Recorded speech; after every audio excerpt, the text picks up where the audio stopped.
What's up, everybody? Gonna do another comment response video. Been a little bit of time since I did one of these. I was planning on doing more of them, just didn't get around to it, you know? But Jared Jackson asked had an awesome comment / question on my Keep Your Toes Inside Rookie Mistakes number 18 video. Before I get into that, I want to thank all of the patrons. I really do appreciate you guys. We got the first Q&A out of the way. I think I'm gonna do a second Q&A for June just because I feel like it.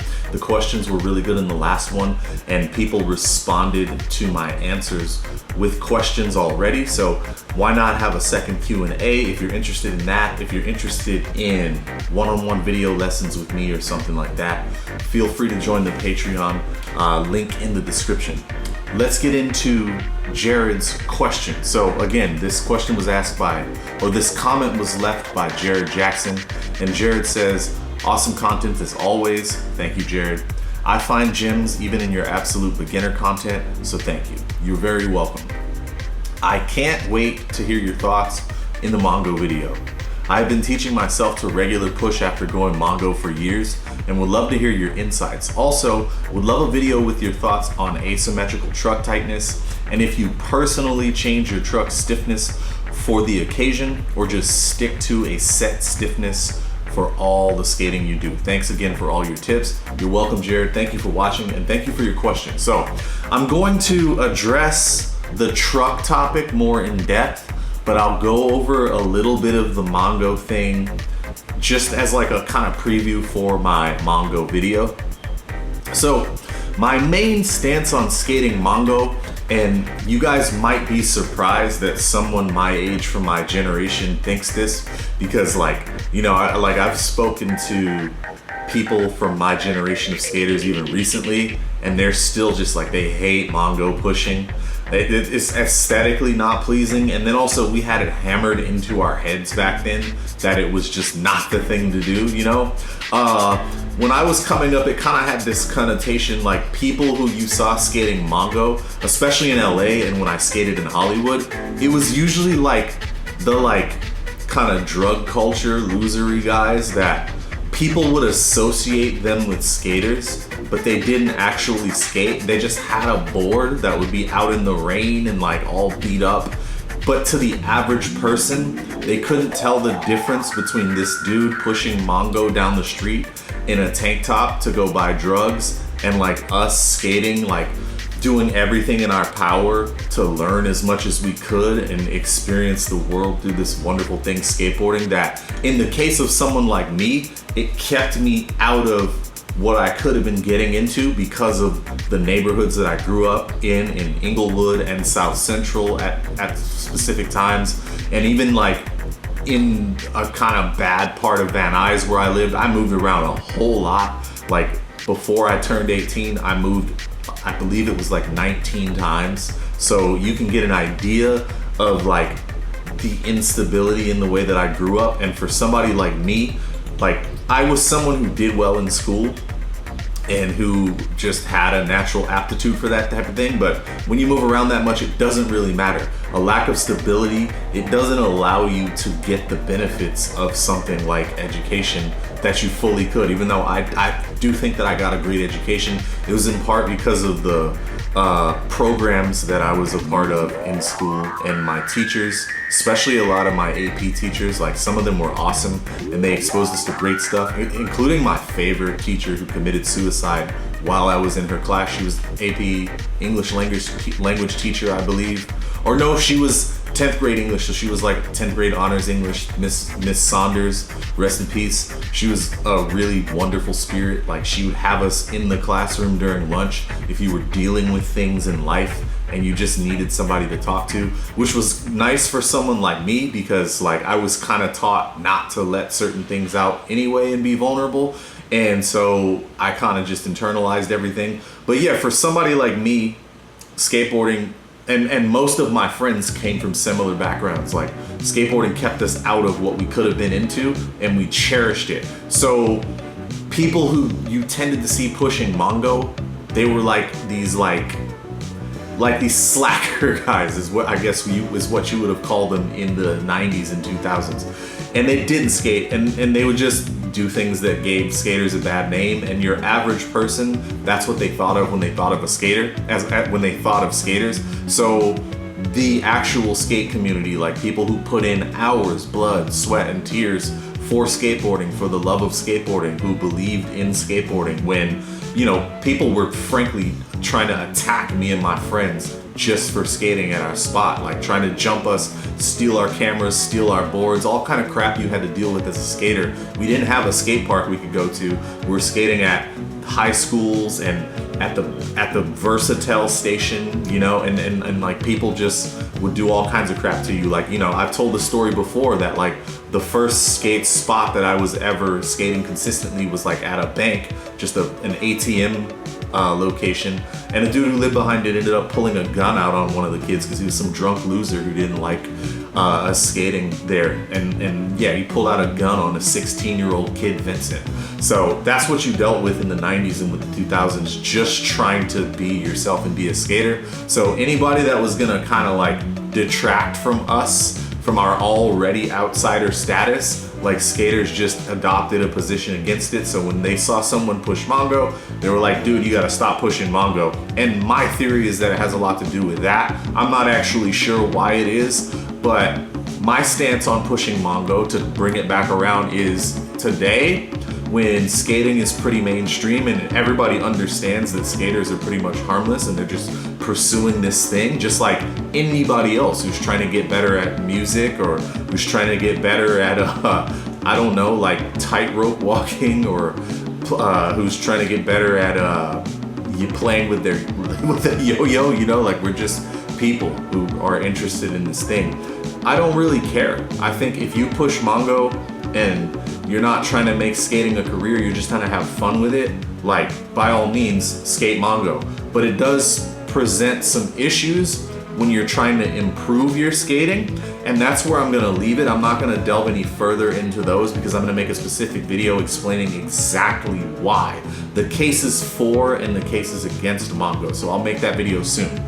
So that's that part. That was a very long answer, but I had to give a little bit of context to help people understand like why people from my generation tend to feel that way, in my opinion, and why my opinion runs kind of counter to theirs. Because I just think that like, if you're not trying to be filming and stuff, like who cares if you push Mongo, right? If you enjoy yourself skating and it's easier for you to push Mongo and you don't want to put the time into fixing it, I don't care. It, like, honestly, to me, when I see someone push Mongo today, I haven't carried the connotations from the 90s and the 2000s, those impressions with me in today. Like, we live in 2024 and we're moving forward, so things don't represent what they've always represented. So to me, have at it, push Mongo. If it's easier for you, if you can push faster that way, because I know a lot of people say they can push faster Mongo, which makes sense because you're kind of pulling as opposed to pushing, and the pushing mechanic is something that a lot of beginners struggle with,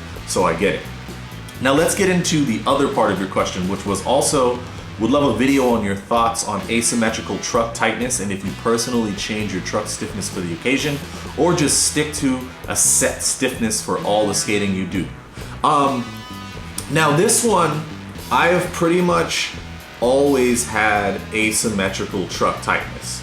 The reason for that is because my front truck naturally ends up being looser than my back truck. So when I started to have my trucks looser, I wouldn't just leave them completely loose at first. I'd have them like a little bit looser than what I'd consider medium.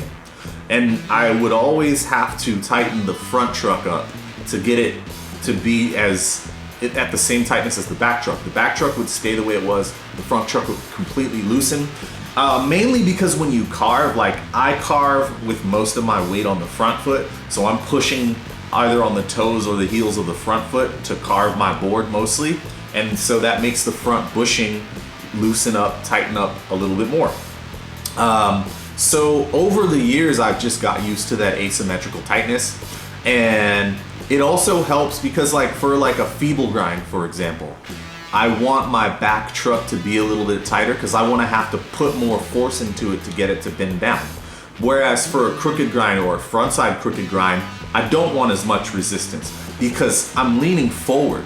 So if I lean forward with too much pressure, that's gonna make me more susceptible to stopping and falling forward, where it's a little bit easier to control on the back truck. So over time, I learned to like that asymmetrical tightness. So what I do nowadays is I get trucks from Ace Trucks, as you guys know. Shout out to Ace. Thank you for your support, everything. Ace makes their trucks with very soft bushings, right? They come with very soft bushings. And this is why, like, you know, they've leaned into it with the like loose trucks save lives stickers. That's just marketing. A softer bushing is gonna make it easier for your truck to be looser. When you go to tighten up that softer bushing, it's usually gonna break. So I switched to the Ace hard bushings, which I just have them send to me with my box of trucks. And this allows me to keep my trucks medium. So I skate my trucks medium tightness. The front truck usually loosens up. On its own though, I tighten them to the same amount and then I just allow the front truck to be a little bit looser. Now, if I'm playing a game of skate with somebody flat ground, I'm gonna tighten my trucks up slightly more than I normally would. If I'm skating a higher ledge, I'm gonna tighten my trucks up slightly more than I normally would. If I'm skating a lower ledge, I'm gonna allow my trucks to be a little looser because it gives me the flexibility to swerve into it, and I'm not worried about popping high, and I'm not worried about wheel biting when I land from a normal size or a smaller ledge. But when I skate a higher ledge, it's basically like skating a set of stairs. So, and I have the added factor of I want to pop high, and popping high is facilitated by having your truck slightly tighter. Now, I don't really advocate for anyone skating their trucks so tight that you can't turn like everyone did in the 90s. I can't stand that unless you're jumping down a massive set of stairs. When I go to jump down anything over 6, 7, 8 stairs, my trucks are gonna be way tighter than I would normally skate them. And the reasons for that are, one, the pop. I wanna be able to control my pop very easily so I don't have to worry about it. And 2, wheel bite. I will get the worst wheel bite ever if my trucks are even medium over like a 7 stair.